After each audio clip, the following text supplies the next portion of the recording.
Bom dia, irmãos. Tem sido um privilégio para mim e para a Alessi podermos estar aqui. A gente tem sido muito bem acolhido por todos os irmãos. Queremos agradecer por isso. E estamos orando, pedindo ao Senhor que Ele passeie no nosso meio, tocando nossas mentes, nossos afetos, nossas vontades, para que sejamos um povo santo para Ele, de tal maneira que os nossos filhos vejam isso, né? Para que haja uma geração futura dele. Amém? João capítulo 14, versículo 6, vai ser o tema nosso, um texto muito conhecido. E eu vou apenas ler e nós vamos ter um tempinho a mais de oração. João 14, 6.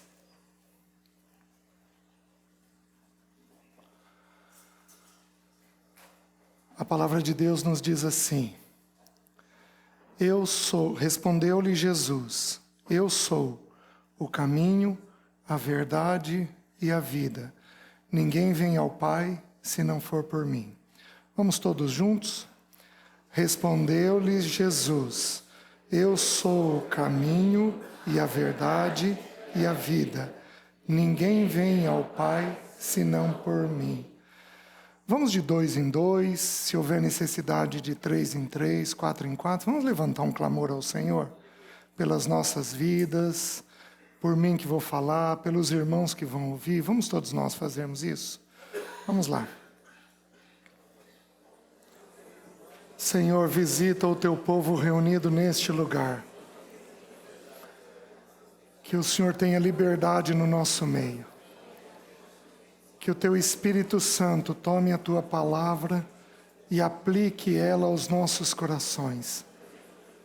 Que o Senhor visite cada homem aqui. E que o Senhor nos dê a graça de ouvirmos a tua voz e de termos a coragem de te obedecer. Visita cada mulher e, em nome de Jesus, guarda cada mulher. Concede-nos também a graça de cada uma delas ouvir a tua voz, ter clareza da tua vontade, praticar a tua vontade.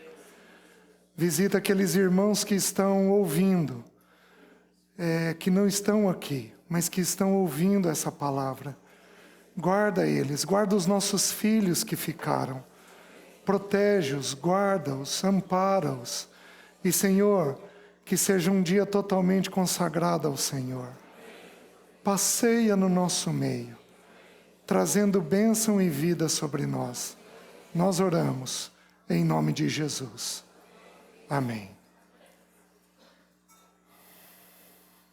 Muito bem, irmãos. Deixa eu conhecer um pouquinho o grupo. Quem aqui tem até 5 anos de casado? Levanta a mão. Certo.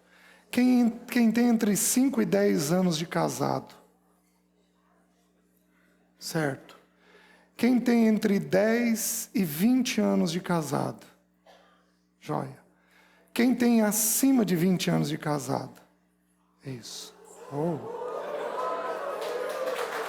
Muito bom. Temos muito que aprender aqui, Lê. Tem muita gente com tempo de vida. Muito bem. Quem tem filhos até 6 anos de idade? Levanta a mão. Certo. Quem tem filhos entre 6 e 12? Certo. Quem tem filhos entre 12 e 18? Certo. Acima de 18, levanta a mão. Muito bem. Quem já tem netos?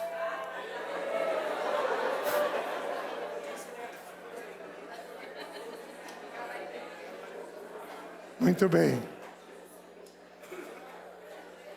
Vamos lá. Aqui. Atenção, gente. Isso. Vamos lá. Eu queria partilhar entre hoje e amanhã sobre um tema que eu nunca partilhei da maneira que eu vou partilhar aqui num grupo como esse. em geral só em estudos menores. Eu queria partilhar sobre resolver conflitos, coisa que poucos de nós temos. Se eu pudesse considerar naturalmente falando, eu diria que é uma das lições mais importantes que os pais podem delegar aos filhos. Porque se tem uma coisa que nós vamos ter na vida, é problema. A gente tem problema de ordem conjugal, de ordem paternal, a gente tem problema com parentes de origem, com família de origem, a gente tem problema com dinheiro, a gente tem problema profissional, a gente tem problema de tudo quanto é ordem que você imaginar. E, infelizmente, nós temos pouca prática em resolver com maturidade esses problemas. Então, se há uma lição que precisaria ser essencial no nosso meio, seria a lição de resolvermos conflitos. Em geral, podemos nos enroscar num conflito que dure a vida inteira. E uma coisa é quando Deus põe um espinho na carne. Outra coisa bem diferente é quando a gente põe esse espinho. É muito diferente. O espinho na carne, de acordo com a palavra de Deus, ele vai durar uma vida inteira, ou pelo menos o período que Deus decretou. E ele tem a expressa finalidade de nos manter humildes diante do Senhor. Então, nós podemos ter alguns problemas que não são solucionáveis. Então, nós podemos ter algumas situações que o Senhor quer manter na nossa vida durante muitos anos, ou às vezes, durante uma vida inteira. Mas uma coisa é quando o espinho veio da parte do Senhor. Ele pode até ser colocado pelo diabo, como foi no caso de Paulo, mas ele procedia do Senhor. Era o Senhor quem teve o intento de colocar aquilo. Outra coisa bem diferente é quando nós somos problemáticos. Nós somos barraqueiros, nós somos enroscados, nós somos divisivos, nós somos complicados. É outra coisa muito diferente. Isso não traz a glória do Senhor. Isso pode enroscar a vida de um casal durante anos. A gente pode amassar barro, como os israelitas, durante muito tempo, num problema que nós simplesmente não sabemos o que fazer. Ou não temos a atitude correta para resolvermos, né? Então, se o Senhor me permitir, eu quero estabelecer isso como, digamos assim, um tema meio geral. Porém, eu vou tomar esse texto que nós lemos, de João 14,6, e eu admito que eu vou reduzir o valor do texto. Porque eu vou tomar esse texto e aplicar nessa questão de conflitos. Vocês estão entendendo? Então, eu vou trabalhar Jesus como o caminho, a verdade e a vida nesta questão dos conflitos. Obviamente que se a gente for estudar a vida, ou a verdade, ou esse caminho que é o nosso Senhor, nós gastaríamos horas a fio aqui. Mas então, eu estou tomando essa porção e aplicando essa porção nesta questão dos problemas familiares que nós temos. E a ideia aqui é uma ideia muito simples. A ideia é que não há vida sem verdade. E não há verdade sem um caminho, que é o caminho de uma boa conversa. Então, para chegarmos à vida, nós vamos necessariamente ter que aprender a discernir qual é a verdade de Deus, não a minha, não a sua, não a da minha esposa, mas aquilo que Deus está vendo. Vocês estão entendendo? Tem verdades que a gente vê que elas são nossas, mas não é a maneira que Deus vê. Mas nós vamos, agora à tarde, gastar possivelmente os 2 períodos só nesse tema da verdade. Então, a ideia é, para a vida ser estabelecida, precisa-se de ter uma verdade. Sem a verdade, nós não conseguimos chegar na vida. Isso tem tocado alguns lares aqui, e isso tem tocado a vida dos nossos filhos. Alguns dos nossos casamentos não gozam da vida porque não gozam da verdade da parte de Deus. Então a gente, em geral, tem 2 pessoas com 2 opiniões. Ou, em geral, você tem uma pessoa forte com uma opinião e uma pessoa anulada, sem opinião. É, em geral, assim que a gente tem os casamentos. E nós vamos entender, à medida que a gente for estudando, que esse não é o propósito de Deus. Então, nós nunca atingimos a vida conjugal se nós não atingirmos a verdade das nossas vidas. Os irmãos estão entendendo? Mais um princípio simples. Mas um princípio extremamente simples. Se a gente for, eu vou usar um exemplo natural. Se você pegar uma praga que existe no nosso país hoje, que é a drogadição, se você pegar as clínicas, você pode pegar a clínica cristã e você pode pegar a clínica ímpia, tá? Você pode pegar a melhor clínica do país, uma clínica do mundo que não tem os princípios de Deus. Quando um drogadito entra nela, a primeira coisa que esse drogadito vai aprender a fazer depois de passar por uma desintoxicação é fazer o quê? É falar a verdade. O mundo admite isso. E nós temos levado anos a fio para aprender essa lição dentro do casamento. A lição de que há uma verdade a ser estabelecida. Não apenas a verdade de quem Deus é, mas em especial a verdade de quem nós somos. O salmista, no Salmo 36, versículo 9, não precisam abrir, ele diz assim: na tua luz, temos a luz. Então, à medida que eu me aproximo da luz dele, uma luz é incidida sobre mim. E eu preciso me deparar, então, com essa luz. Então, esta regra da verdade estabelecendo a vida é uma regra que uma boa parte de nós temos tropeçado. Dos mais jovens aos mais velhos. Quando eu entendi esse princípio, nós estamos indo para 33 anos de casado. Nós devemos ter aprendido esse princípio de um jeito mais elevado, como eu estou apresentando para os irmãos, há uns 10, 12 anos atrás. Mudou muito a maneira de nós conversarmos. Mas muito. Porque o alvo da gente é chegar nesta verdade que Deus vê. Porém, para chegarmos nessa verdade, nós temos um caminho. Um caminho.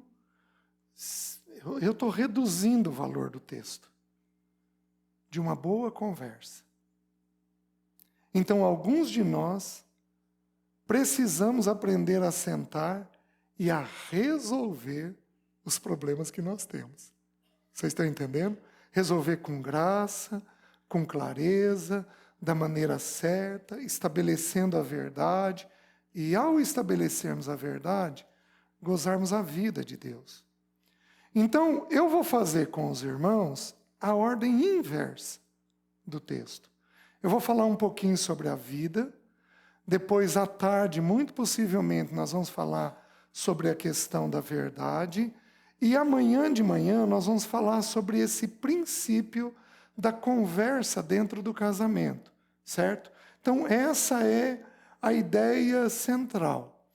A palavra vida, no original hebraico, o português é uma língua um pouco infeliz, porque ela não traduz com exatidão as palavras para nós. Por exemplo, para a palavra amor, nós temos 6 expressões no grego, que são traduzidas para nós por amor. Mas para a palavra vida, nós temos 3 expressões no grego, que para nós é tudo traduzido por vida. Então o texto bíblico diz assim, as 3 palavras mencionadas vão ser bios, de onde deriva a palavra biologia, o estudo da vida natural, psique, é outra palavra que para nós é traduzida por vida, que significa o estudo da alma, aquilo que o ser humano é, a psique do ser humano, e a palavra zoe, que significa vida de Deus. Então, lá no Gênesis, quando nos é dito que foi plantado a árvore da vida, ali está no hebraico, mas a palavra ali representa a vida de Deus. Então era para a gente ter comido, para Adão ter comido, da vida de Deus. A palavra usada aqui é a vida de Deus. Só alcançamos a vida de Deus mediante essa verdade e mediante um caminho. Então a vida de Deus nos é estabelecida dessa maneira. Porém, eu vou trabalhar uma coisa nesse primeiro período que tem a ver com a vida para nós, tá? Entenda uma coisa, de Deus para nós, tudo inicia na graça. Por isso que o salmista diz que a tua graça é melhor que a vida. Mas de nós para Deus, tudo inicia no arrependimento. Então, o que eu gostaria de partilhar com vocês nesse primeiro período? Eu queria falar um pouquinho sobre arrependimento, que é uma prática que deixou de existir com clareza no seio familiar. Você quer ver uma coisa?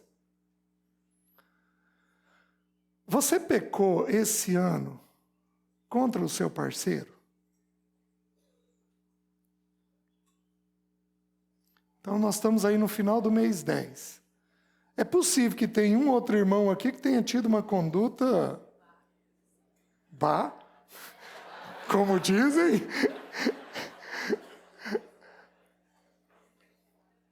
É possível? Mediante a cruz é possível. Eu acho difícil, mas é possível. Você pecou contra o teu parceiro esse ano? Deixa eu te fazer uma pergunta. Você pediu perdão a ele esse ano? A prática do arrependimento, da confissão, é uma coisa que deixou de existir no nosso meio. Não fazemos isso entre nós, porque não fazemos isso nas famílias. Quando foi a última vez que você pediu perdão para o seu filho? Ou você não pecou contra ele? Você não teve nada de errado contra ele esses 10 meses, esse ano? Meus irmãos, nós deixamos essa prática há um bom tempo. Por isso, o tempo dos fins é tempo de gente dura. Não é tempo de gente curvada. Em partes, nós pais temos produzido isso dentro dos nossos lares, infelizmente. Então, como é que a gente inicia o processo da vida dentro das nossas vidas, dentro do nosso casamento, da família e da igreja?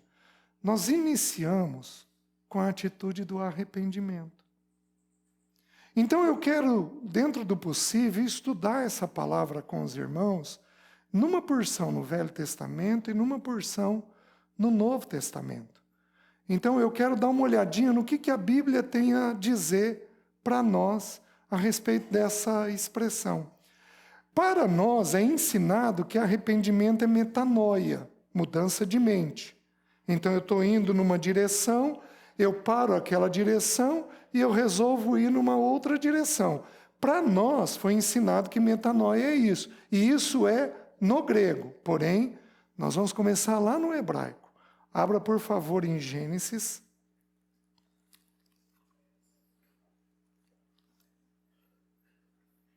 Capítulo 5.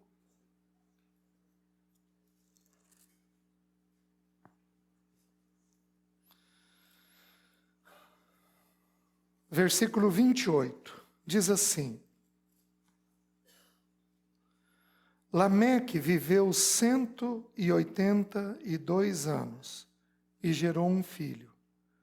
Pôs-lhe o nome de Noé, dizendo: Este nos consolará dos nossos trabalhos e das fadigas de nossas mãos nesta terra que o Senhor amaldiçoou. Existe uma regra de interpretação das Escrituras que nos diz o seguinte, que quando uma palavra é usada pela primeira vez, o sentido daquela palavra fica mantido ao longo das Escrituras. Então, a primeira vez, vou dar um exemplo, a primeira vez que a palavra amor é mencionada é em Gênesis 22, 1. Abraão, dá-me teu filho, teu único filho, a quem amas, vai-te à terra de Moriá e oferece-o ali em sacrifício. Então a palavra amor foi usada ali. Em qual contexto? O pai entregando o filho. Então na Bíblia, amor vai ter qual sentido? O pai entregando o filho. Por isso que 1 João capítulo 4 nos confirma isso, dizendo assim, Deus é amor. Ele nos amou primeiro. E o amor consiste em que, não que nós tenhamos amado a Deus, mas em que Ele nos amou e entregou o seu Filho como propiciação dos nossos pecados. Então, amor do ponto de vista de Deus é o Pai entregando o Filho. Não há expressão maior de amor do que essa, um pai entregando seu filho. Porém, aqui, nesse versículo 5:29, é usado pela primeira vez a palavra arrependimento na Bíblia. Sabe qual é a tradução? Consolo. Porque no hebraico, arrependimento tem dois sentidos. No hebraico, a palavra arrependimento vai ter o sentido de mudança de comportamento, estar arrependido, mas vai ter o sentido também de consolo. Então nós precisamos entender o seguinte, que Deus está nos comunicando uma verdade muito simples. Uma verdade de que quando eu me arrependo de algo, a minha vida encontra consolo. Por que temos encontrado luta? Porque não temos nos arrependido. Por que temos encontrado problemas e mais problemas e mais problemas? Em geral, porque não temos sondado o nosso coração de tal maneira que a gente encontre arrependimento dentro daquela área. Então a gente não tem sido visitado pelo consolo de Deus. Então, o arrependimento, em primeiro lugar, é uma coisa que conforta. Outra tradução é conforto. Então, consolo, conforto, são palavras que traduzem arrependimento para nós. Não apenas para nós, mas imaginem que isso é usado também para Deus. É a mesma expressão quando diz que Deus se arrependeu. Então Deus se arrepende em duas situações no Velho Testamento. Ele não tem o arrependimento nosso de mudar a mente. Ele não tem, porque ele não precisa. O propósito dele é definido para o resto da vida. O que significa Deus se arrepender? São dois os contextos. Ele ia usar de juízo e ele se arrepende e usa de misericórdia. É o primeiro sentido. O segundo sentido, ele ia usar de misericórdia, mas por causa da disciplina dele, não há mais chance de arrependimento, então ele usa de juízo. Então, esses são os dois sentidos para Deus. Porém, vamos entender o que significa esse consolo de Deus. Significa que eu e você fomos criados para pertencermos a Ele. Eu e você fomos criados para viver para Ele. O nosso casamento, Ele nos abençoou com um parceiro, com uma boa conversa, com um bom sexo. Ele nos abençoou com alegria, com filhos. Mas o nosso casamento, acima de tudo, é para dar um testemunho nessa terra de quem Ele é, daquilo que Ele precisa fazer nesta terra. Então, quando eu encontro o caminho do arrependimento, o coração do Pai é consolado. Porque Ele tem na criação dele o verdadeiro propósito para o qual a criação foi criada. Vocês estão entendendo? Então Ele encontra conforto e consolo no coração dele por causa da minha vida e do caminho que eu encontrei. Homens, deixa eu explicar para vocês uma coisa. Nossas mulheres são a parte mais frágil. E por serem a parte mais frágil, elas precisam de consolo e de conforto. De que jeito que nós damos isso para elas? Com o coração arrependido. Então, quando a gente erra, quando a gente peca, quando a gente tem inclinações pecaminosas, isso está aberto, está dito, está colocado diante delas. Aí o consolo de Deus visita a gente. O consolo de Deus é capaz de nos tocar e simplesmente nos mudar. Os irmãos estão conseguindo entender isso? Então, a primeira expressão que é usada expressa que Noé, ele consolaria a terra, a humanidade. O texto está dizendo, Ele nos consolará dos nossos trabalhos e das fadigas de nossas mãos. E aí, meus queridos, vocês sabem o que significa a palavra Noé? Noé significa repouso. A terra repousou do pecado na pessoa de Noé. Por quê? Porque em Noé, o Senhor encontrou um coração arrependido dos seus pecados. Eu podia parar isso aqui e trabalhar um pouquinho só com nós homens. Uma coisa é quando uma mulher encontra um coração arrependido. Ela toca a si e aos filhos. E ela dá um bom testemunho para o marido.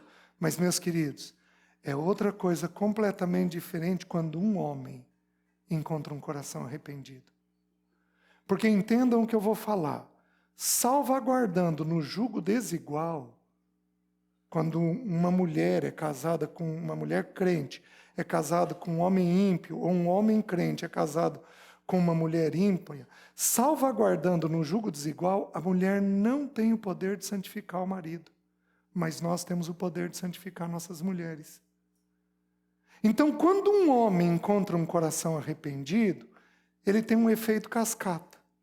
A mulher vai alcançar aquilo e os filhos vão alcançar aquilo, porque o Senhor alcançou nele isso. Não é à toa que na vida de Noé, ele salvou a si, sua esposa, seus 3 filhos e suas 3 agregadas. 8 pessoas foram salvas. Por quê, meus queridos? Porque este homem encontrou arrependimento diante do Senhor.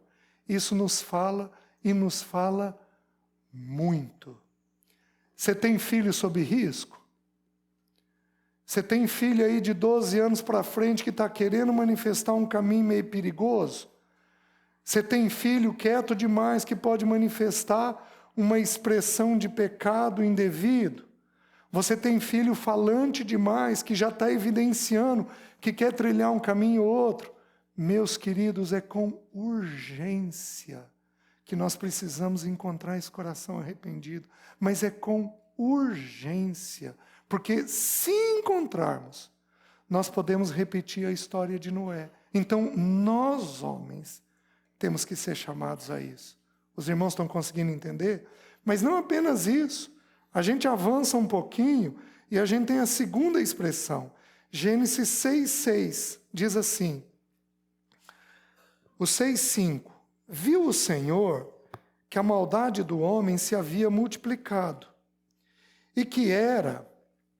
se havia multiplicado na terra, e que era continuamente mal todo o desígnio do seu coração. Então se arrependeu o Senhor de haver feito o homem na terra, e isto lhe pesou no coração. Disse o Senhor, farei desaparecer da face da terra o homem que criei, o homem e o animal, os répteis e as aves dos céus, porque me arrependo de os haver feito. Porém, Noé achou graça diante do Senhor. Eis a história de Noé. Noé era homem justo e íntegro entre os seus contemporâneos.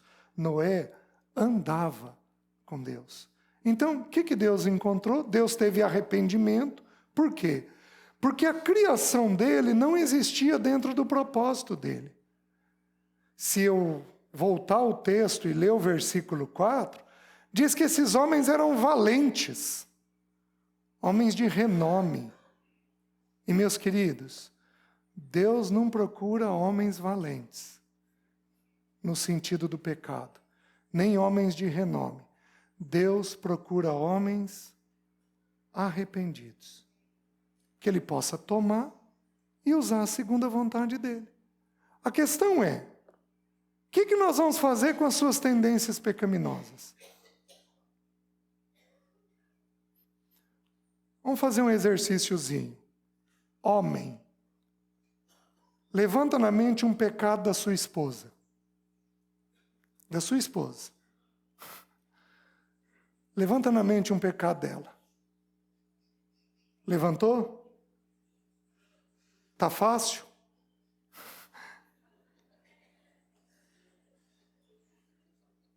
Vamos mudar. Levanta na mente um pecado seu.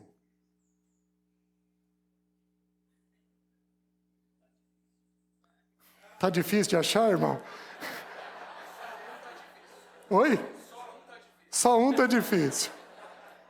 Levanta na mente um pecado seu. Um pecado que você teve esse ano. Eu estou sendo generoso. Levanta. Levantou? Confessa para tua esposa. Diz para ela.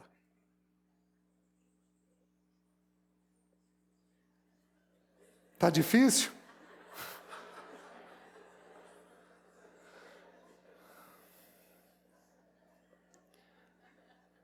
Vamos um pouquinho mais. Tua esposa vai dar um amém agora.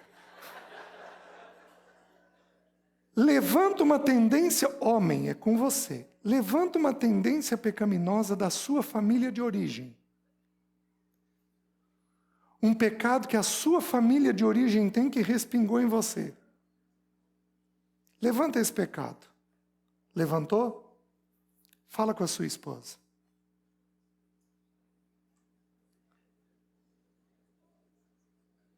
Meus queridos, como é que nós vamos? Como é que nós vamos ensinar os nossos filhos a lidar com o pecado da terceira e da quarta geração, se nós não identificamos as tendências que nós temos? Em Cristo, toda maldição foi desfeita. É uma verdade. Mas também é uma verdade que pecado é aprendido. Por que alguns lares aqui o pecado é sexual? Por que outros lares aqui o pecado é de língua? Por que outros lares aqui o pecado é de um autoritarismo excessivo, seja da parte da mulher, seja da parte do homem? Porque em alguns lares aqui o pecado é da indiferença, da omissão. Por que em alguns lares aqui o pecado é da negligência, de não servir os seus, de não cuidar dos seus? Por que nós temos pecados, tendências pecaminosas? Porque nós aprendemos essas tendências no seio familiar. Como é que você pega um sistema familiar que tem problema com o trabalho e ensina um filho homem? Menino, vem cá, você não vai repetir isso não. Você teve avô preguiçoso, você teve tio preguiçoso, você não tem pai preguiçoso e nós vamos dar um jeito disso não repetir na sua vida. Como é que nós fazemos isso? Se nós não sabemos dar nome para as nossas inclinações pecaminosas. Eu não sei se os irmãos perceberam, eu fiz uma coisa que as Escrituras dizem. Eu separei o teu pecado atual das inclinações pecaminosas que você tem, das tendências.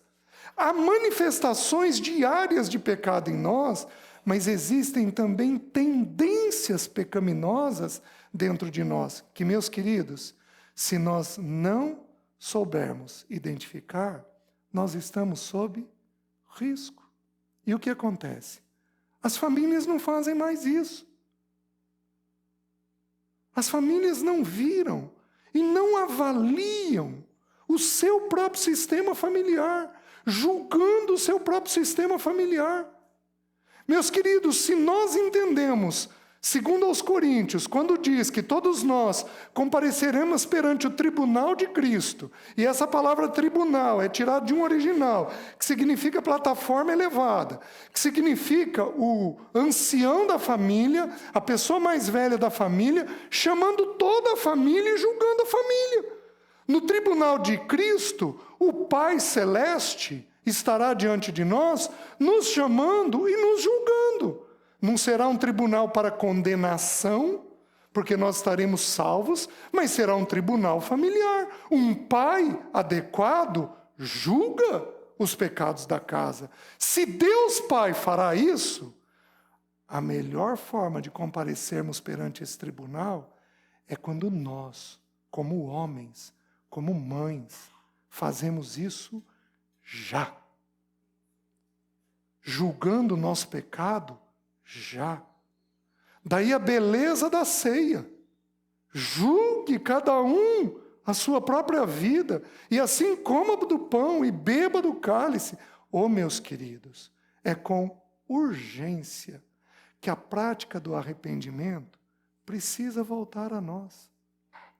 Mas é com urgência, que isso precisa voltar aos nossos corações. Os irmãos estão entendendo?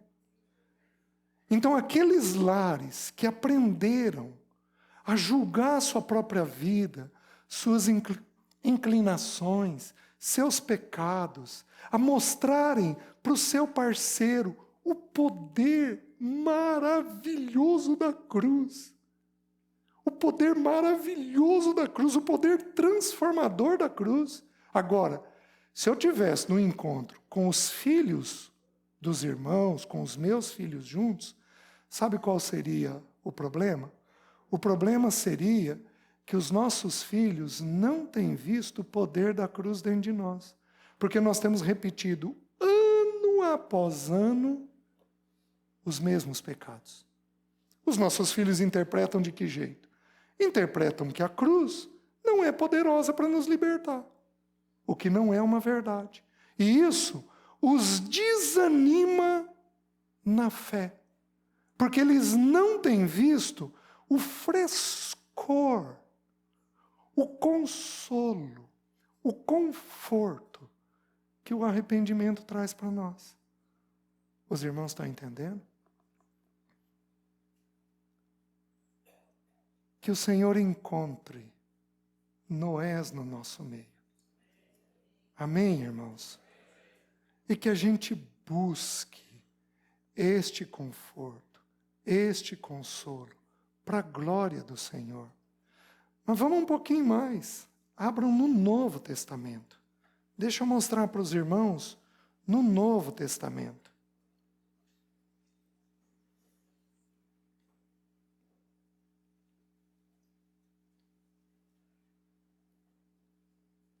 Mateus, capítulo 3.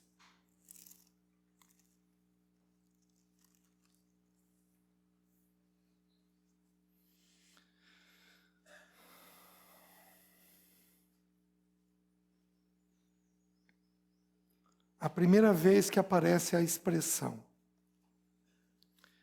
3:2. A palavra nos diz assim: Naqueles dias, eu vou ler um texto um pouquinho mais longo, porque eu preciso explicar um contexto para os irmãos. Naqueles dias, apareceu João Batista pregando no deserto da Judéia e dizia: arrependei-vos, porque está próximo o reino dos céus. Porque este é o referido por intermédio do profeta Isaías, voz do que clama no deserto: preparai o caminho do Senhor, endireitai as suas veredas. Usava João vestes de pelo de camelo e um cinto de couro, e a sua alimentação era gafanhotos e mel silvestre. Então saíam a ter com ele Jerusalém, toda a Judéia e toda a circunvizinhança do Jordão, e eram por ele batizados no rio Jordão, confessando os seus pecados. Vendo ele, porém, que muitos fariseus e saduceus vinham ao batismo, lhes disse: raça de víboras, quem vos induziu a fugir da ira vindoura? Produzi, pois, frutos dignos de arrependimento. Essa é a segunda expressão. E não comeceis a dizer entre vós mesmos: temos por pai a Abraão, porque eu vos afirmo que destas pedras Deus pode suscitar filhos a Abraão. Já está posto o machado à raiz das árvores. Toda árvore, pois, que não produz bom fruto, é cortada e lançada ao fogo. Eu vos batizo com água para arrependimento. Mas aquele que vem depois de mim é mais poderoso do que eu, cujas sandálias não sou digno de levar. Ele vos batizará com Espírito Santo e com fogo. Limpará completamente a sua eira. Recolherá o seu trigo no celeiro, mas queimará a palha em fogo inextinguível. Por esse tempo, dirigiu-se Jesus da Galileia para o Jordão, a fim de que João o batizasse.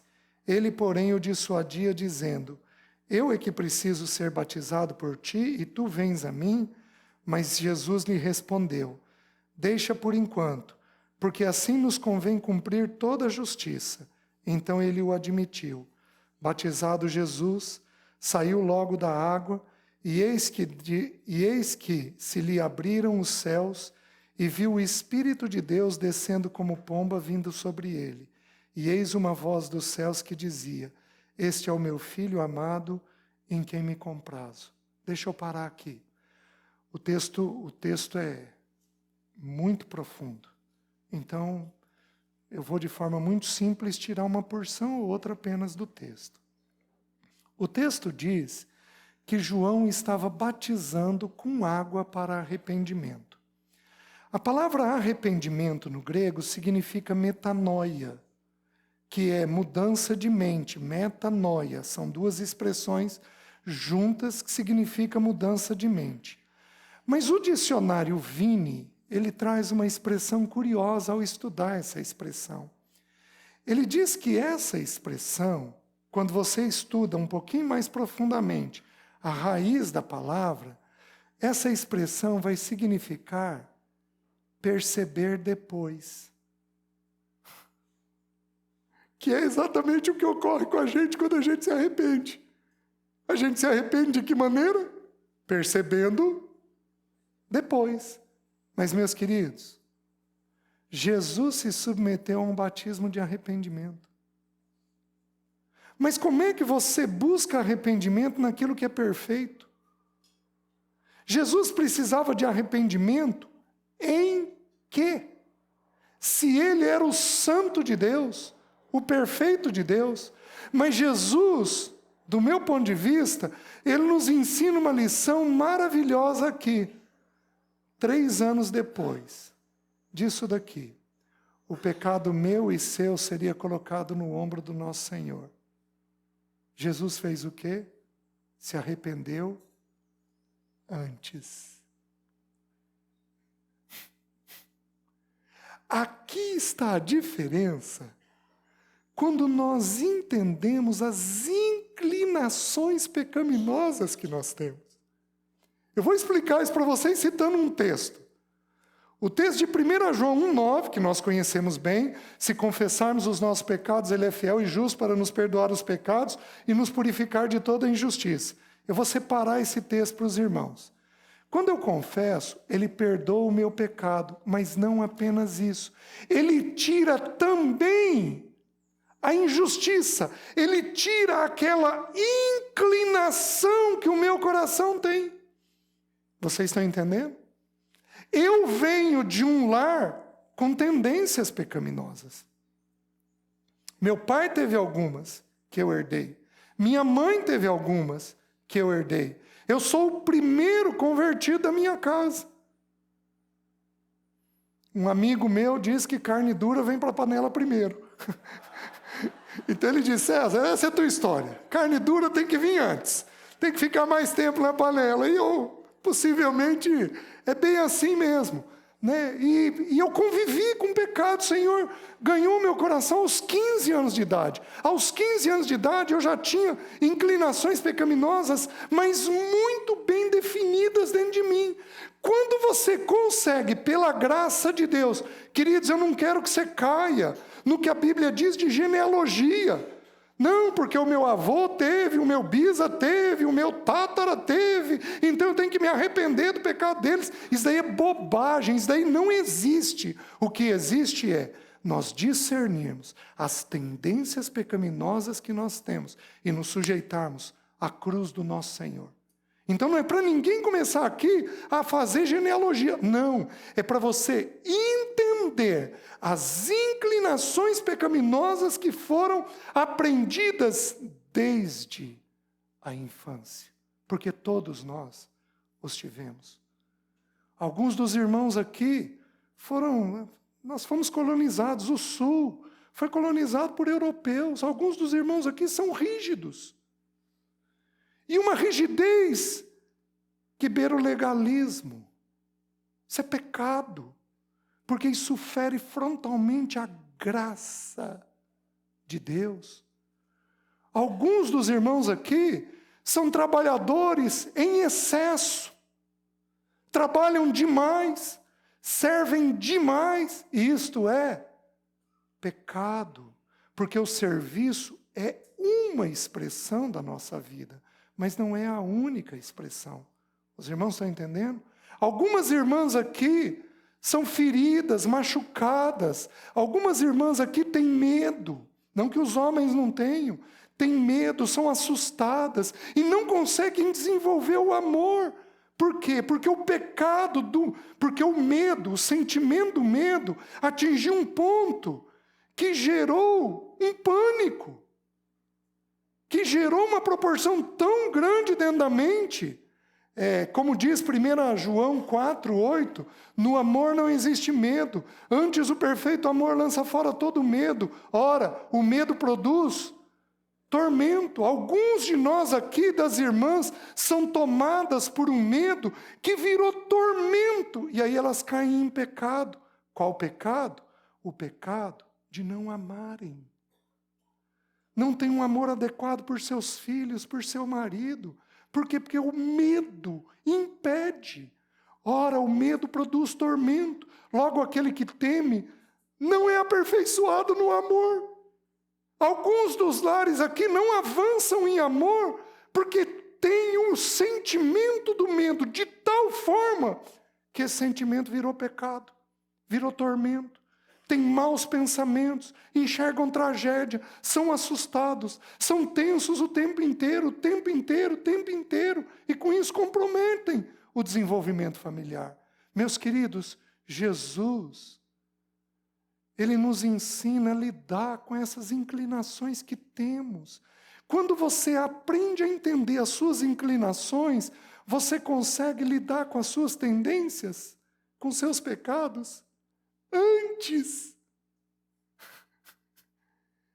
Você consegue, pela graça de Deus, perceber: opa, isso daqui é perigoso. Opa, eu tenho que cuidar com isso daqui. Eu não posso brincar com isso daqui, porque isso daqui pode me envolver e eu posso cair em pecado. Os irmãos estão conseguindo entender? Verdades libertadoras para nós. Mas João ensina nesse texto, antes de eu estudar a palavra arrependimento aqui, ele ensina uma outra coisa. Ele diz que o Espírito Santo viria e nos batizaria com fogo. Quando o Espírito Santo desceu sobre Jesus, desceu em forma de pomba. E a principal característica da pomba é que a pomba só pousa em lugar seguro. Os irmãos estão entendendo? A pomba só pousa em lugar seguro. Raramente você vê uma pomba atropelada. Você pode ver até essas pombas. No Paraná tem muita terra mecanizada. Você pode até ver essas pombas rurais atropeladas, né? Mas a pomba da cidade é muito incomum de você ver uma com um problema de atropelamento. Por quê? Porque, em geral, ela pousa em lugar seguro. Quando o Espírito Santo desceu sobre Jesus, desceu em forma de pomba. Porém, meus queridos, nós não somos em nada seguros. Em nós, o Espírito Santo precisou vir sobre nós como em forma de fogo. E aqui ele explica uma coisa interessante. Ele diz que a palha tem que ser queimada. O símbolo usado, muito possivelmente, é o grão de trigo. Meu pai plantou trigo. Acho que a região de vocês é uma região que tem um pouco de trigo. Então deve ser comum para vocês. É uma região um pouco mais fria. O trigo, o Senhor se apropriou dessa figura. E é interessante que a parte mais bela do trigo é a casca. A casca fala do quê? Da imagem. Alguns de nós não confessamos pecado porque nós queremos preservar o quê? Imagina se meus filhos forem saber que eu tenho essa inclinação. Alô?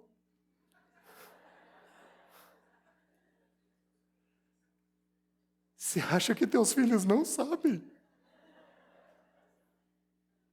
Ele pode não ter te dito. Mas você acha que ele não sabe, especialmente se ele estiver acima de 12 anos? Aliás, uma das coisas que Deus faz conosco, às vezes, é usar os nossos filhos para ministrar a nós. Ele usa os nossos filhos para ministrar a nós. O inverso é que deveria existir. Mas eles não são só filhos, eles são também irmãos. E eles podem, então, diante de Deus, nos trazer palavras que vêm do trono do Senhor. Papai, o senhor tem tal tendência, mamãe, a senhora tem tal tendência.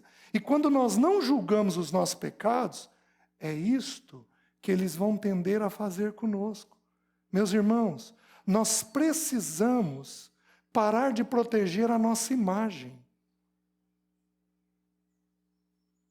Nós queremos a todo custo proteger a nossa imagem. E eu vou falar uma coisa para vocês. Se tem alguém no nosso meio que cuidou da imagem, fui eu. Até que o Senhor se encarrega de desfazer ela. E de mostrar quem de fato a gente é. Nossa, eu tinha preocupação com isso. Hoje isso mudou. Eu tenho preocupação com a glória do Senhor. E como é que eu vou esconder uma coisa que o meu pai sabe? Como é que eu vou esconder uma coisa que meus filhos veem? Então nós precisaríamos parar de nos proteger e deixar o fogo de Deus, o bendito Espírito Santo de Deus, queimar essa imagem abestalhada que a gente criou. Essa imagem que não consiste na verdade da parte de Deus. Precisaríamos, com urgência, fazer isso. E aqueles que estão aqui, que têm filhos pequenos, vocês estão, eu digo isso com toda a humildade do mundo, vocês estão recebendo um privilégio. Porque alguns de nós aqui estamos ouvindo essa palavra pela primeira vez. Com um pouco mais de clareza. Alguns de nós aqui, meus queridos, nunca nos deparamos com mais clareza com esse tema. A gente tem aqui na mente, mas nunca se permitiu trabalhar ele. Vocês têm um privilégio da parte de Deus de estabelecerem uma atitude de arrependimento desde cedo.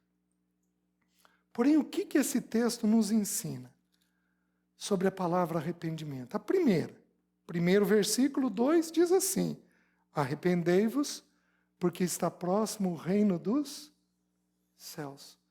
Meus queridos,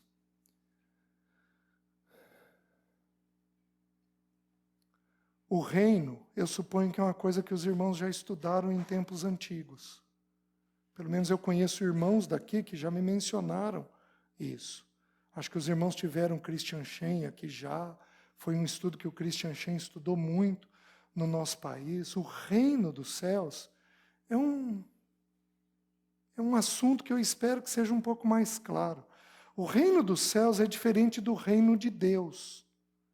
Porque o reino de Deus vai de eternidade a eternidade. Ele é sempre eterno, como diz Jeremias. Ele não tem início e ele não tem fim. Mas o reino dos céus teve início e vai ter fim. O reino dos céus é quando os céus desceram a nós. Quando foi que isso aconteceu? Na encarnação do nosso Senhor. Quando Jesus encarnou, os céus vieram a nós. No livro de Marcos, quando Jesus ora nessa passagem, o texto diz que os céus são abertos e que o Espírito de Deus desce ao nosso Senhor. Os céus nos foram abertos na bendita pessoa do nosso Senhor. E quando é que este reino será encerrado, o reino dos céus? Quando, de acordo com 1 aos Coríntios, o nosso Senhor sujeitar todas as coisas aos seus pés, e ele então devolver o reino ao Deus e Pai. Quando ele completar tudo, a morte será vencida, Satanás será vencido, a última batalha existiu, tudo está completado, então o Filho devolverá o reino. Meus queridos, no Novo Testamento, nós temos que entender uma coisa simples. Ele veio e ele virá. Nossos filhos têm que ouvir isso. Meus queridos, não estou te preparando para mim. Não estou te preparando para o trabalho. Não estou te preparando para um salário. Não estou te preparando para o casamento. Estou fazendo tudo isso. Mas, acima de tudo, eu estou te preparando para o teu Deus, que um dia virá te buscar. E você então prestará contas diante dele. Então, no Novo Testamento, a palavra arrependimento tem a ver com um rei. Nós cantamos que nossa vida foi comprada por preço, que não somos de nós mesmos. Uma forma que eu aprendi de apresentar esse evangelho para os meus filhos é que eles têm uma dupla paternidade. Até um período, eles são meus e apenas meus. Eles não têm entendimento completo de Deus Pai. Mas eu estou preparando eles para um pai. E isso inicia aos 12 anos de idade. O que Jesus respondeu? Maria e José chegam para ele. O que Jesus diz? Ô filho, você não sabia que eu e teu pai apreensivos estamos à tua procura? Vocês não sabiam que me convinha estar na casa de meu pai? Filho, vem cá. Você tem um pai que é maior que eu. E um pai que mandou um irmão mais velho para morrer por você. E um pai diante de quem eu e você estaremos para prestar contas. Este pai é gracioso, é amoroso, é gentil, é dócil. E que atitude nós vamos ter diante desse pai? Uma atitude de arrependimento. O arrependimento é ensinado de um jeito gracioso, simples, leve, amoroso, não legalista, não pesado, mas dócil, firme, como é próprio da graça de Deus. Os irmãos estão entendendo? Então a primeira expressão está ligada a este rei e a este reino. Então nós temos que nos deparar com essa verdade, mas não para apenas aí. Ele avança um pouquinho mais e João diz assim, no versículo 6, e eram por eles, as pessoas da circunvizinhança, iam ter com ele, e eram por ele batizados no rio Jordão, confessando os seus pecados. Porém, olha os fariseus, vendo ele, porém, que muitos fariseus e saduceus vinham ao batismo, disse-lhes: raça de víboras, quem vos induziu a fugir da ira vindoura? Produzi, pois, frutos dignos de... Presta atenção. O fariseu e o saduceu mantinham a imagem. Mantinham a palha. E não permitiam que o bendito Espírito Santo de Deus, com o fogo dele, queimasse aquilo que não é nada. Então eles tentavam manter a imagem. E João os repreendeu dizendo: se você quer ter uma atitude de arrependimento, você não vai poder preservar a tua imagem. Você tem que admitir quem você é. Meus queridos, eu sou um filho de Deus, eu, César, hoje, sou um filho de Deus, resgatado pela graça do Senhor, caminhando em santidade, buscando o Senhor. Mas eu também sou um pecador. Eu tenho inclinações dentro de mim.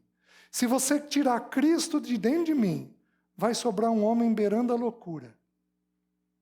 Sobra um homem altamente indisciplinado. Sobra um homem compulsivo em várias coisas da vida. Comida, compra, sexo. Vai sobrar um homem compulsivo, extremamente complicado diante de Deus. Eu sei dizer exatamente quem eu sou, porque este evangelho alcançou o meu coração. E eu fui parando de preservar a minha imagem. O melhor que existe em mim não é meu. É daquilo que o Espírito fez em mim. Porque toda boa dádiva e todo dom perfeito vem do Pai das luzes, em quem não há sombra de variação. Eu sou pecador, vendido à escravidão do pecado. E eu sei dar nomes para as minhas tendências pecaminosas. Meus queridos, que salvação tem sido isso. E não basta eu saber isso. Eu tenho que permanecer nisto. Eu tenho que permanecer sujeito à obra da cruz nisso. Senhor, me guarda. Senhor, me guarda. Senhor, me guarda. Senhor, não deixa tal coisa acontecer. Senhor, não deixa tal coisa acontecer. Em nome de Jesus. Os irmãos estão entendendo? Então, você tem que se deparar. Agora, eu já vou encerrar. Quais são os 4 frutos? Eu vou mostrar para os irmãos nas Escrituras os frutos dignos de arrependimento. Quais são os 4 frutos que nós precisamos manifestar de arrependimento dentro da nossa vida? Abram em Provérbios, capítulo 28, versículo 13.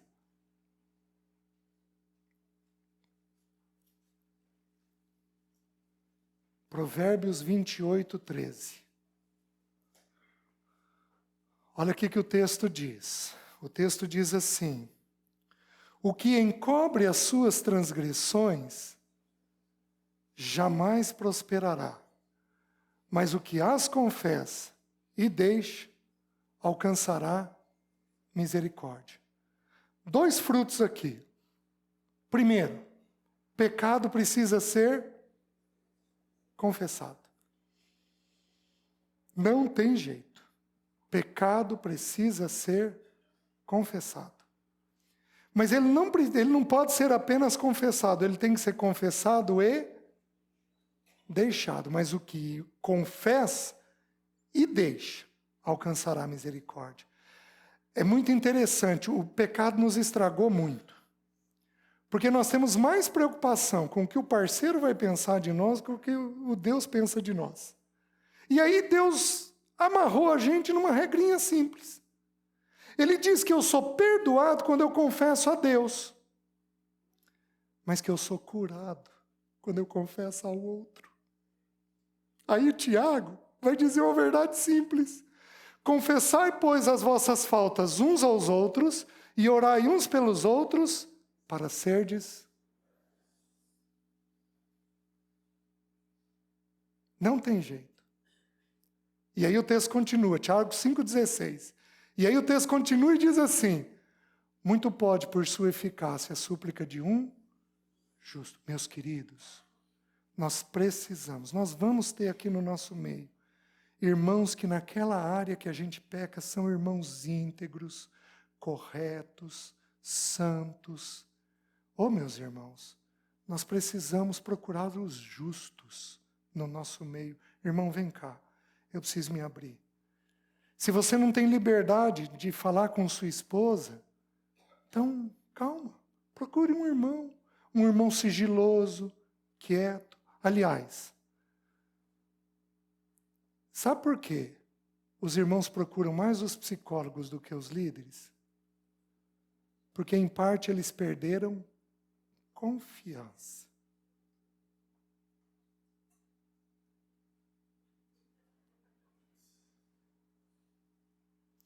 Então, que isso seja um alerta para nós, os líderes. Vocês estão me entendendo? Porque a gente precisa de irmãos justos e de confiança para a gente poder se abrir. Eu acho que vocês já ouviram, mas eu vou contar muito rapidamente. Eu me converti aos 15 anos de idade. E eu tinha muitos problemas, mas muitos problemas, né? Eu venho de um lar que deixou muitas sequelas pecaminosas dentro de mim. E pela graça de Deus, eu comecei a namorar a Alessi. Nós namoramos 6 anos longe, eu estudava longe. E a Alessi foi criada no Evangelho, mas ela era uma mulher diferenciada. E ela foi me ensinando a lidar com a verdade. E eu fui abrindo a verdade. Mas teve uma determinada ocasião, eu devia estar aí com uns, não sei, talvez uns 25 anos de idade. Eu fui para um acampamento de jovens no carnaval e, meus irmãos, eu estava num momento muito bom com o Senhor. E aquele acampamento a gente tinha 220 jovens, eu lembro até hoje. E tinha gente pelas tampas no acampamento, vazando pelo ladrão. Então, e foi um acampamento que eu fui partilhar. E a Alessi foi cuidar de um quarto de meninas e eu dormi com os engradados de Coca-Cola. E aquele lugar virou a antessala do céu. Mas a antessala do céu. E aí, uma determinada noite, era um acampamento de carnaval, durava 5 dias. Uma determinada noite, eu pus o joelho no chão e o Espírito Santo falou comigo: César, anote aí, você tem 5 pecados. Você tem problemas na tua vida sexual. Você tem problemas na tua vida financeira. Você tem problema com mentira. Você é excessivamente bravo na sua casa. Seus filhos têm medo de você. E você não gasta tempo comigo. Meus irmãos, 5 pecados. E aquilo foi confirmado no meu coração ao longo dos dias. Eu cheguei na terça-feira de carnaval em casa, olhei para a Alessi e falei: amanhã eu falo com ela. E esse amanhã passou 1 ano e 3 meses. Nós vamos estudar daqui a pouco sobre isso. Tá bom. Fui num outro acampamento, dessa vez um acampamento no meio de semana, que eu e mais alguns pastores em Maringá estávamos organizando para os pastores. E nós chamamos um irmão que pastoreava pastores, um velhinho chamado Alan MacLeod. Ele já está com o Senhor hoje. E esse irmão abriu 2 aos Coríntios, capítulo 4, e ele começou a falar sobre o despenseiro de Deus. E como nós somos escravos do Senhor. Meus irmãos, ele foi falando e o céu abriu. E o Espírito Santo virou para mim, pega um papel, pega uma caneta, e falou a mesma coisa. O Espírito Santo não podia me passar para o 2º ano se eu não tinha cumprido as tarefas do primeiro. Pega um papel e anota aí. Você tem problemas na tua vida sexual, você tem problemas com o teu dinheiro, no uso do dinheiro, você tem problemas com mentira, você tem problemas de excesso de braveza, e você tem problema de não gastar tempo comigo. Cheguei em casa, olhei a Alessi e falei, tem reunião de oração depois da reunião de oração. E passaram-se mais 4 meses. Fui para uma reunião da igreja. Nós estávamos construindo o local de reunião, então a gente estava reunindo num lugar apertadinho. Veio um grupo de outra cidade que eu nunca tinha visto na vida. O irmão que estava tocando o teclado parou a reunião, a igreja lotada. Parou a reunião. No meio da reunião ele vira e diz, tem um irmão aqui que o Senhor está pedindo para ele falar alguma coisa, e eu queria que esse irmão viesse para frente para eu orar por ele. Bom, eu afundei na cadeira. Preservando a palha. Olha o meu raciocínio na época. A igreja tem um pastor e um presbítero. Quem era o presbítero? Eu vou levantar e vou lá na frente. Meus irmãos, ele falou uma vez, falou 2 vezes, falou 3 vezes. E eu continuei quietinho no banco. Tá bom. No dia seguinte, fui comer na casa do meu melhor amigo. Esse amigo virou para mim e falou, César, sonhei com você essa noite. E meus irmãos, a regra é, quando o grupo ri, é porque está todo mundo entendendo, viu? Sonhei com você essa noite, e aí a minha espinha dorsal gelou. O que você sonhou, Solano? Meus irmãos, vê se não é o Senhor. Sonhei que eu e você estávamos numa batalha e que você morria. Mas, César, o que eu não entendi é que eu via a bala entrando pela sua boca. Gente, Deus é Deus. Cheguei em casa, olhei para a Alessi e falei, amanhã cedo. Deus é Deus, mas eu sou eu.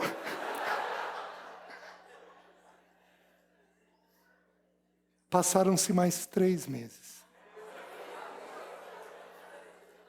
Minhas irmãs, tenham esperança. Meus irmãos, não usem como desculpa.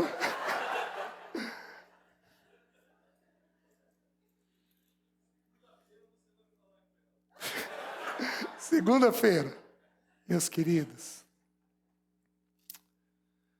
meu filho teve um problema quando tinha 2 anos, e aquele problema foi muito grave. E aquele problema teve um problema de saúde muito grave. Naquele fim de semana, era dezembro, meu filho voltou a ter o problema. Ele teve um sintoma do problema. O problema foi tão grave aos 2 anos que eu e a Alessi devolvemos ele ao Senhor. Senhor, porque os médicos falaram, se não parar o que está acontecendo, ele vai vir a óbito. Foram 12 anos de tratamento. Naquele fim de semana, meu filho teve o problema de novo. E aí eu entendi tudo. Aí entendi que o Senhor estava me tocando. Mas me tocando na vida do meu filho. E aí, meus queridos, aí eu liguei para o pastor da igreja, falei, irmão, você poderia vir aqui orar por mim? E esse irmão, ele falou, César, eu estou com você, ele tem uma atitude pastoral muito única. Esse irmão falou, César, eu estou com você na cabeça o dia inteiro, tá tudo bem? Falei, irmão, voltou aquele sintoma no meu filho, mas eu já sei o que Deus está falando, já entendi a voz de Deus. Quando ele veio, ele orou, ele saiu, eu falei, Alessi, senta aí. E eu comecei gradativamente a me abrir com a Alessi. Abri os 5 pecados. Meus irmãos, eu sou outro homem depois daquilo. Eu não estaria no ponto que eu cheguei se eu não tivesse passado pela experiência de confissão. O triste é que eu perdi quase 2 anos da carreira. Porque eu podia estar um pouquinho mais avançado. Para de proteger a tua imagem. Palha tem que ser queimada. O que os nossos filhos precisam ver é um homem, uma mulher pecadora, porém arrependido. É isso que eles precisam. É o que eles são. Eles também são pecadores. Então é o que eles têm necessidade, não importa a idade. Essa é uma atitude que nós vamos ter que manter durante toda a nossa vida. Então há uma necessidade de confissão. E depois de deixar. Então, por exemplo, eu tomei atitudes com relação a um ou outro pecado que minha esposa sabe até hoje. Meus filhos, quando se tornaram maiores, também sabem, papai tem que cuidar com isso daqui, papai tem que evitar isso daqui. Né? Por exemplo, eu não ando com dinheiro na carteira, porque eu sou compulsivo. Hoje eu sou dominado, mas eu não posso brincar comigo. Eu sou compulsivo com padaria.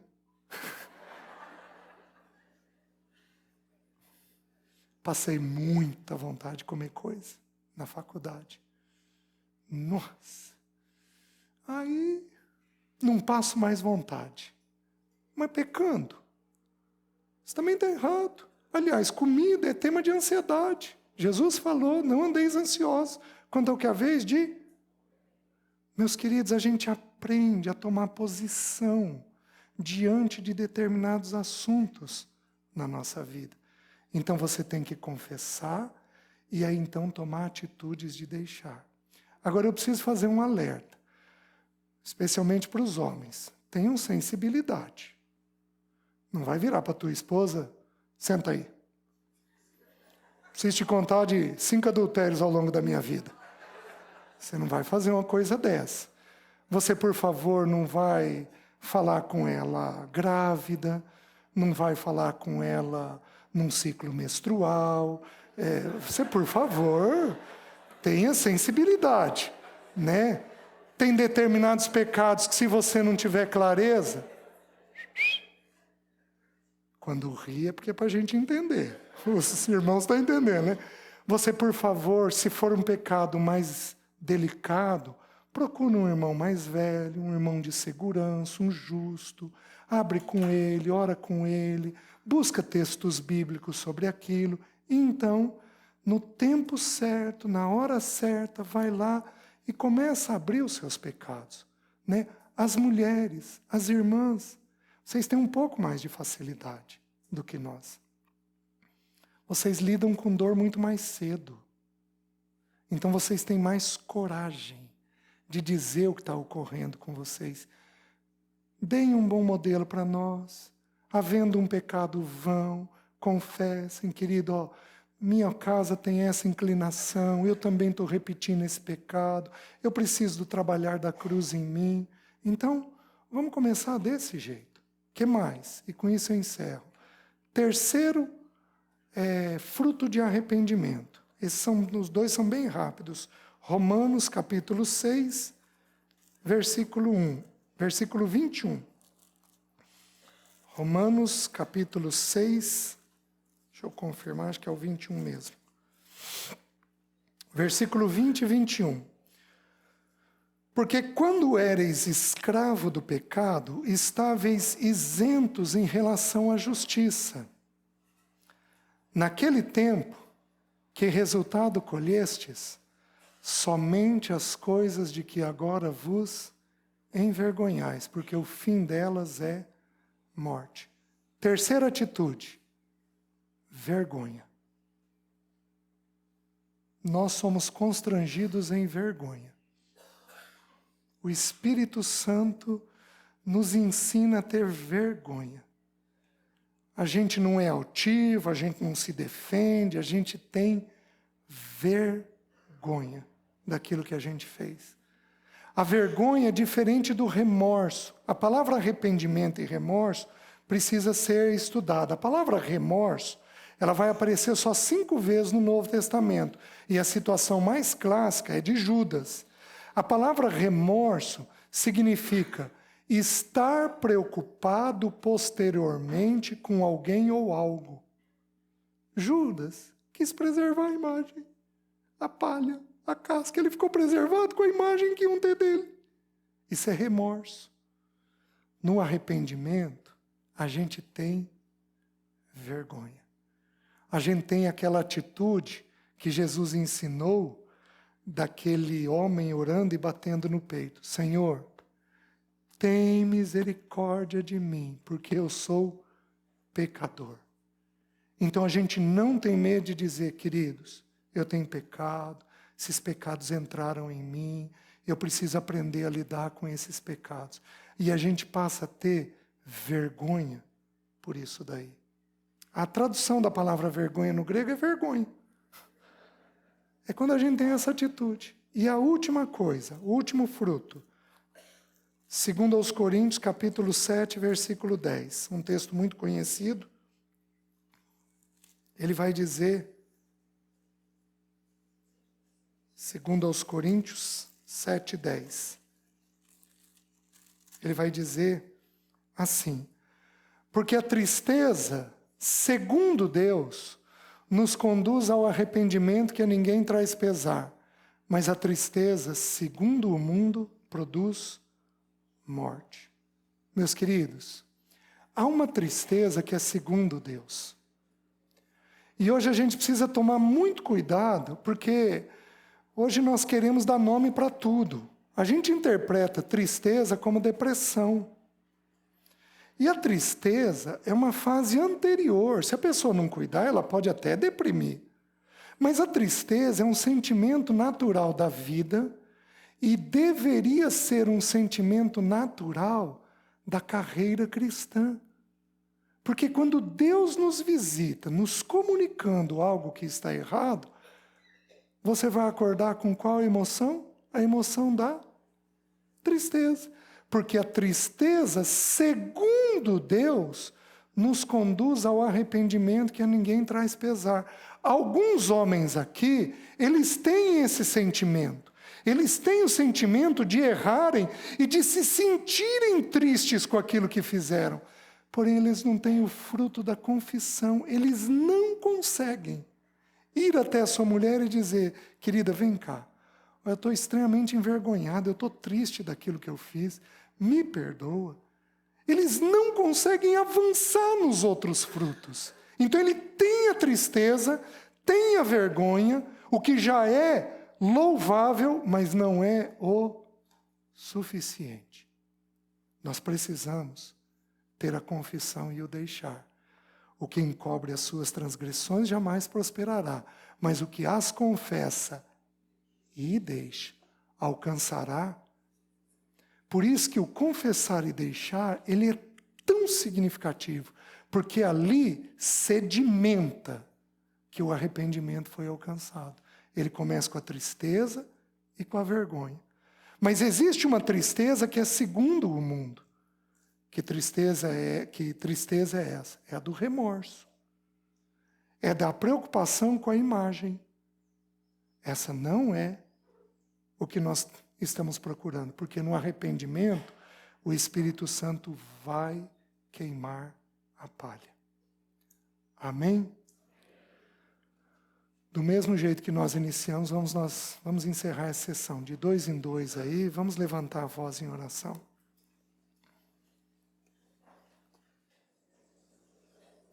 Espírito de Deus, muito obrigado. E Senhor, toma-nos pela mão e ajuda-nos a andar esse caminho do arrependimento. Em nome de Jesus. Amém.